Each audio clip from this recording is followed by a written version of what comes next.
예, 오늘커의 당잠사입니다. 당신이 잠든 사이 전해진 소식들 확인해 보시죠. 자, 지금 이제 FOMC 직전인데 그 열흘 전부터는 연준 위원들이 발언을 할 수 없죠. 블랙아웃 기간입니다. 그때 가장 주목을 받는 기자가 있는데요. 바로 월스트리트 저널의 닉 티밀하우스 기자. 소식통이 아마 있을 겁니다. 연준 위원들은 발언을 할 수 없기 때문에 이 기자에게 아마 이야기를 하면서 이 블랙아웃 기간에 이 기자가 쓴 기사 내용이 뭐 정확히 잘 맞춘다, 정확히 들어맞는다 해서 연준의 비공식 대변인 연준의 입이라고도 표현이 됩니다. 간밤 기사가 올라와서 체크를 해드리려고 하는데요. 생각보다 비둘기적인 뉘앙스가 대다수를 차지했습니다. 내용을 보시면 6월은 일단 다음에 올리든 떨어뜨리든 이번에는 동결을 하고 보자. 금리 인상에 대해서 이렇게 이야기를 했는데 그 근거로는 은행의 문제를 가장 크게 꼽았습니다. 기사 내용의 가장 많은 부분을 은행 리스크를 담고 있는데 은행의 신용 긴축 여파가 우려가 되기 때문에 일단 6월에는 금리 동결해놓고 그 다음에 경제 활동이나 은행 상황을 평가할 필요가 있다고 기사를 냈습니다. 지금 연준 위원들의 성향이 나와 있는데요. 검은색 테두리로 표시가 돼 있는 인물들이 인사권, 이제 투표권을 가지고 있는 인사들입니다. 이 내용을 이제 한글로 번역을 해서 여기다 기입을 해봤는데 추가 인상을 하자 매파적인 인물이 3명 정도 투표권을 가지고 있는 인물이고요. 그 나머지는 일시 중지를 포즈든 스킵이든 이번에 6월에는 금리 동결을 하자라는 인물들 투표권 2명입니다. 그리고 이제 모든 가능성, 인상과 금리 동결 가능성 다 열고 보고 있는 인물이 4명, 중립적인 인사죠. 아직 코멘트를 하지 않고 있는 인사가 한 2명 정도 됩니다. 그러니까 3명을 제외하고 나머지는 일단 물가 상황이나 경제 상황 그리고 금융 상황을 보면서 판단을 할 가능성이 높은데요.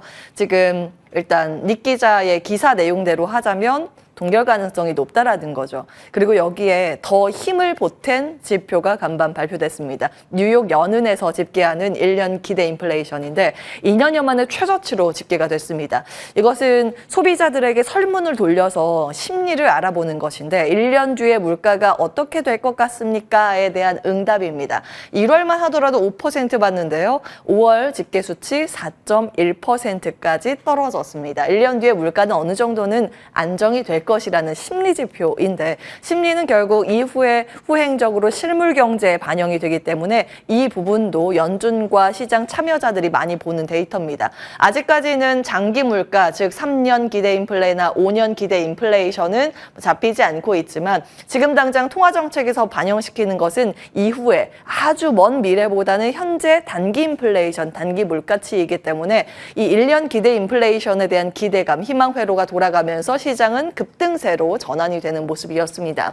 특히 금리 동결이 확실시되는 분위기, CME 페드워치상 6월 금리 동결 예상치가 77%까지 나오자 금리 안정 기대로 즉각적으로 반응을 보인 건 기술주겠죠. 나스닥 지수의 탄력도가 가장 큰 이유이기도 합니다. 간밤 1.5% 급등을 했고요.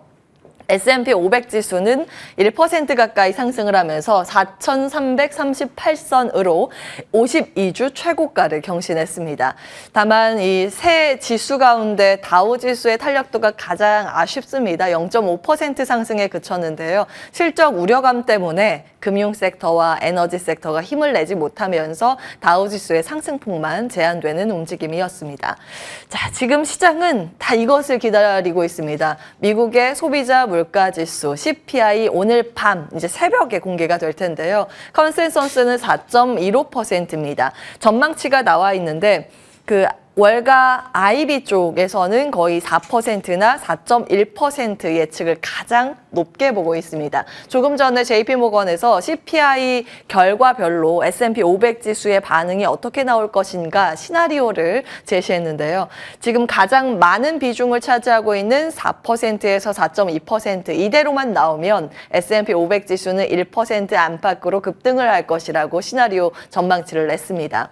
그리고 4.2에서 4.4% 정도만 돼도 그냥 중립 이상은 될 거라고 봤는데 문제는 4.5% 이상. 요건 이상 나오면 정말 쇼크겠죠.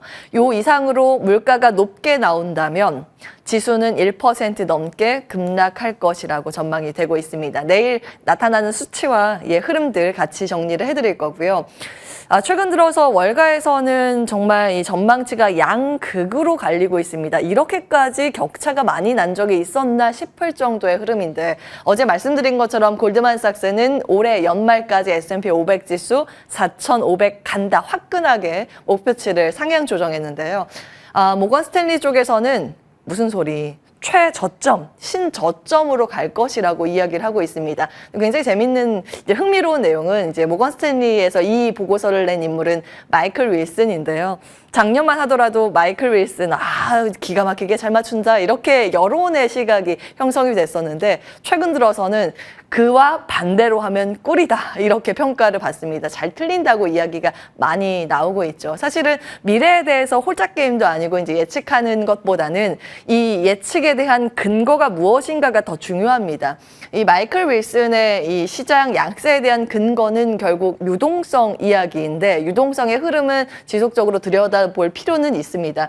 유동성이 고갈이 되면 기업의 이익이 떨어지기 때문에 지수가 앞으로 약해질 것이라는 이야기를 하고 있는데 이 재무부가 이번 주부터 국채 발행에 들어갔습니다. 그러면서 이번 주에 만기 중심으로 일정 정리를 기입을 했으니까요. 같이 체크는 해보셔야겠습니다. 어쨌든 아직까지는 시장은 긍정평가가 훨씬 더 우세하고 시장은 기술주, AI, 반도체 놓칠 수 없다. 그리고 테슬라 등의 새로운 성장 동력을 가지고 있는 기업 발굴에 열심을 내고 있는 상황입니다. 자, 간밤 섹터 ETF의 상승률 순으로 봤을 때는 IT가 가장 크게 올랐고요. 자유 소비재와 커뮤니케이션 서비스 섹터 강했습니다. 테마 ETF별로 봤을 때는 반도체 ETF의 탄력도가 가장 좋았습니다. 자, 기술주의 강세, 왕의 귀환, AI 클라우드 이렇게 제목을 달았는데 왕이라고 하면 미국의 시총 1위 기업 애플, 그리고 요즘 뜨고 있는 또 전기차의 왕 테슬라입니다. 간밤 애플은 1% 넘게 상승하면서 역사상 최고치를 경신했습니다. MR 헤드셋이죠. 비전 프로 공개 후에 일주일 만에 다시 최고치 등극을 한 건데요. 그래서 미국 내에서도 이런 이야기가 있죠. 연예인 걱정과 애플 걱정은 하는 게 아니라는 그런 이야기요. 일단은 비전 프로와 관련해서 밸류 체인들 궁금해 하실 것 같아서 정리는 했습니다만 월가의 시각은 이런 하드웨어 쪽보다 공간 컴퓨팅의 상징성으로 지금 당장 출시를 할 수 있는 여력이 없기 때문에 내년 출시 일정에 맞춰서 이 상징성에 주목을 해야 한다면서 컨텐츠 쪽에 긍정평가가 많이 올라오고 있다는 점은 참고해 보셔야겠습니다. 주가가 강해서 좀 정리를 해봤고요. 또 다른 왕 테슬라입니다. 연일 상승세죠. 12거래일 연속 상승세를 그려가면서 2010년 6월 이후 최장 랠리를 쓰고 있는 상황입니다. 이 테슬라의 상승 이유는 굉장히 찾으려면 많습니다. 하락 이유도 많고요. 시장의 속성은 그렇죠. 올라갈 때는 상승의 근거들을 더 많이 찾으려는 속성을 가지고 있고 떨어질 때는 더 안 좋은 부정적인 시각을 찾으려는 속성이 있습니다. 자, 일단은 최근 들어서 기술주의 반등과 함께 테슬라가 연일 수급이 몰리면서 기대감으로 올라가고 있다라는 시각이 우세한 상황인데요. 유진투자증권 한병화 연구원은 테슬라 원맨쇼 주가 급등의 의미라는 레포트에서 주가 상승의 이유를 세 가지로 꼽고 있습니다. 차별화된 수익성으로 인해서 테슬라 가격을 다운시켰죠. 가격 인하로 인해서 잘 팔린다. 수요 확대 첫 번째 근거로 들고 있고요. 두 번째는 테슬라는 전기차 파는 것만 아니라 다른 쪽에서도 수익성을 다 많이 남기고 있다는 겁니다. 충전 인프라 공유로 인해서 추가 이익을 확보하고 있고 이 밖에 자율주행 등의 향후 성장 모멘텀 플러스 구독 서비스와 태양광, ESS 사업 등 기존의 신재생 에너지 사업을 통해서도 이익이 탄탄하다는 것을 근거로 들고 있고요. 신차 출시 가시화로 사이버 트럭, 아주 소비자층에서 많이 기다렸던 모델인데 사이버 트럭과 모델 3의 뉴 버전이라는 모멘텀 장착에 시장을 주목하고 있다라고도 볼 수 있습니다. 자, 이 밖에 오라클이라는 종목도 미 증시 내에서 신고가를 간밤 경신했습니다. 6% 이상 장중에 올랐고요. 시간 외거래에서도 3% 추가 상승을 하고 있습니다. 실적이 장 마치고 나왔는데 실적 공개 전부터 IB 쪽에서 투자 의견 상향 레포트를 냈습니다. 근거는 AI였는데요. 울프 리서치에서 생성형 AI 수혜가 기대된다면서 투자 의견 상향 조정을 했습니다. 그리고 장 마치고 공개된 실적도 긍정적이었습니다. 우리나라와 해외 기준이 좀 다른데 4분기인데요. 5월 31일까지의 기준 회계 내용입니다. 매출도 그 주당 순이익도 모두 예상을 웃돌았고 특히 부문별로 봤을 때 클라우드 매출의 급증세가 눈에 띄었습니다. AI로 인해서 클라우드 서비스 부분의 수요가 앞으로 더 증대될 것이라는 그런 평가 나오고 있습니다. 세 가지로 기억을 해보셔야겠죠. 시가총액 1위인 미국의 지수 상징성을 가지고 있는 애플의 신고가, AI 테마주 안에서 선별적인 신고가가 나오고 있다는 점, 마지막으로 전기차의 상징성, 우리나라 2차 전지 배터리와 연관도가 높은 테슬라의 연속 강세, 이렇게 정리를 해보시면 될 것 같고요. 종목별 흐름 추가적으로 보시면 전기차, 미국 전기차뿐 아니라 중국 전기차의 호재도 등장을 하면서 샤오펑이나 니오 주가의 급등도 눈에 띄었습니다. 샤오펑 쪽에 이제 이슈가 있었는데 신차 사전 예약량이 72시간 내에 25,000대를 빠르게 돌파했다는 그런 소식입니다. 아직까지 전기차에 대한 수요가 죽지 않았구나라는 것을 확인하고 매수세가 몰린 상황이었고요. 2차 전지, 소재, 신재생 에너지, 소재 관련 기업들의 급등도 간밤 두드러졌습니다. 이 밖에 리오프닝 쪽의 주가 시세도 간밤 좀 강하게 나왔는데요. 특히 이제 카니발 크루즈 업체죠. 이것에 대해서 JP모건은 비중 확대로 투자 의견 상향 조정을 하면서 주가 급등을 이끌었고 이 투자 의견 상향 조정의 근거로 아직까지 여행 수요가 탄탄하다라는 것에 시장은 집중하면서 다른 쪽의 종목들의 반응이 같이 나왔습니다. 반도체 이야기를 할까 합니다. 우리나라 반도체 호재거리가 간밤 기사로 올라왔습니다. 바로 월스트리트 저널의 내용인데 미국 정부가 반도체 장비 중국 수출 금지 유예 연장키로 가닥을 잡았다는 내용입니다. 아직 이 미 정부의 공식 발표는 아닙니다만 미 상무부 차관 발언을 바탕으로 보도된 내용에 따르면 작년 10월부터 미국은 중국에 첨단 반도체 장비 반입하지 말아라 하고 금지 조치를 내렸었죠. 그런데 사실상 이제 우리나라도 이거는 현실적으로 받아들이기 어렵다라고 항의를 해왔고 거기에 따라서 삼성전자, SK하이닉스, TSMC 등에게 1년 정도의 유예 조치를 줬습니다. 이 마감되는 시한이 올해 10월입니다. 그 기간까지는 지금 몇 개월 남지 않았죠. 그리고 나서 지금 미 정부는 이 이후에도 중국 쪽에 반도체 장비를 반입할 수 있게끔 조율을 하고 있다는 보도가 나오고 있습니다. 1년 연장을 추가적으로 해줄지 아니면 단연간의 연장이 될지는 아직 불확실하지만 외교 소식통에 따르면 7월, 8월 정도에는 윤곽이 드러나서 정부의 입장 표명이 있을 거라고 이야기를 하고 있습니다. 어찌되었든 연장 쪽으로 가닥을 잡고 있다는 보도이고요. 이에 따라서 시장의 해석은 크게 두 가지입니다. 첨단 반도체 산업에서 중국을 고립시키려는 미국의 의도는 알겠으나 이것이 현실적으로는 어렵다는 것으로 해석 가능한 내용이고요. 이 부분은 우리나라의 호재로 인식될 개연성이 있습니다. 그리고 이 부분은 매크로적인 상황에 호재의 인식 가능성이 있는데요. 블링컨 미 국무장관이 18일 중국 베이징에 방문을 할 예정입니다. 그를 앞두고 지금 대중의 유화적인 제스처를 보내는 것인가에 대한 부분도 시장은 이제 월가에서 기대감으로 해석을 하고 있습니다. 일단 주가 반응을 보시면 일단 인텔도 중국에 공장을 가지고 있죠. 그래서 인텔의 탄력도가 굉장히 강했고 여기 해당되는 TSMC도 4% 급등세를 시현했습니다. 다른 반도체 메모리 반도체, 장비 기업 동반해서 강세 흐름을 보였다는 점은 당연히 긍정적입니다. 자, 자리 옮겨서 좀 추가적인 투자의 아이디어 살펴보도록 하겠습니다. 6월 7일에 준비했었던 내용인데 그때 아마 시간상 다루지는 못했습니다. 그러니까 조금 전에 나온 리포트라는 걸 감안하시고 보시면 될 것 같은데요. 모건 스탠리 쪽에서 아시아에 대한 투자 전망 뷰를 변경을 했습니다.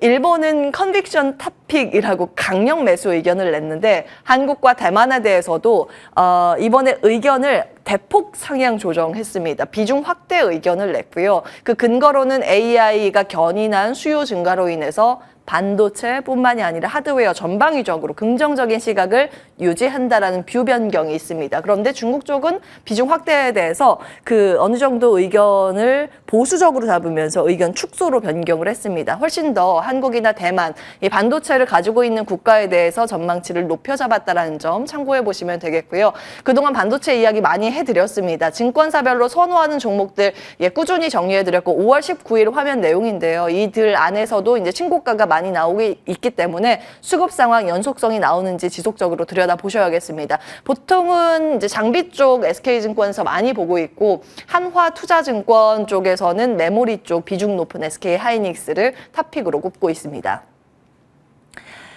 자, 어제 우리 시장 FOMC 경계심이 있었는데 그 와중에도 전기차와 전기차 충전 인프라 테마주의 강세가 두드러졌습니다. 미국 내에 자체적인 기대감도 있겠습니다만 우리나라 정부의 그 정책 기대감도 일부 작용하는 모습이었고요. 등락률이 안 나왔네요. 엔터와 알루미늄, 소금, 육계 테마 동반해서 강세 흐름을 보였습니다.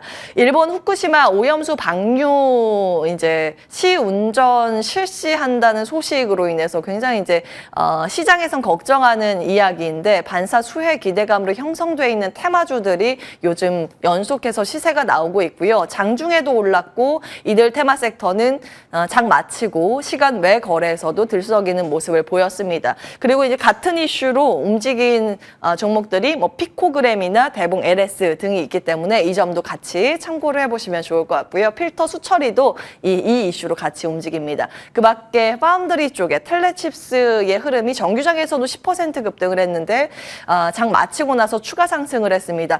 반도체는 최근 들어서 수급이 들어오는 쪽 보시면 시스템 반도체든 메모리 반도체든 장비든 부품이든 뭐 관계없이 긍정적인 흐름이 나오고 있기 때문에 이슈들 계속 좀 체크를 해보시면 좋을 것 같습니다. 자, 마지막으로 조금 전에 올라온 레포트 하나 정리를 해보겠습니다. AAM이라는 이제 키워드가 올라와서 정리할까 하는데요. 파리 올림픽에서 데뷔 예정입니다. 이 AAM은 미래항공 모빌리티라고 해서 기존에 우리가 알고 있었던 UAM 도심 항공교통에서 지역 간 항공교통인 RAM의 더한 그런 개념이라고 합니다. 이제 2024년에 파리 올림픽에서 상용화 개시 예정인데요.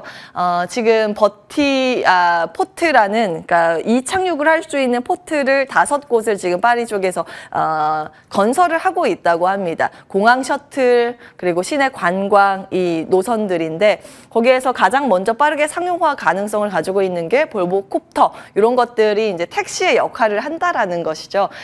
NH투자증권에서는 항공산업에 있어서 이것이 역사적인 이벤트다. 지금 당장 경제성을 논하기는 어렵지만 차후에 그것을 논할 내용이고 모멘텀 측면에서는 긍정적으로 볼 만하다라는 내용이고요. 관련주들 이 레포트에서 같이 커버하고 있습니다. 이 밖에 최근 들어서 UAM 항공과 관련된 주가의 방향성도 같이 체크해 보시면 재미있지 않을까 싶습니다. 관전 포인트로 올려드리면서 오늘 거의 당잠사 여기까지 하겠습니다.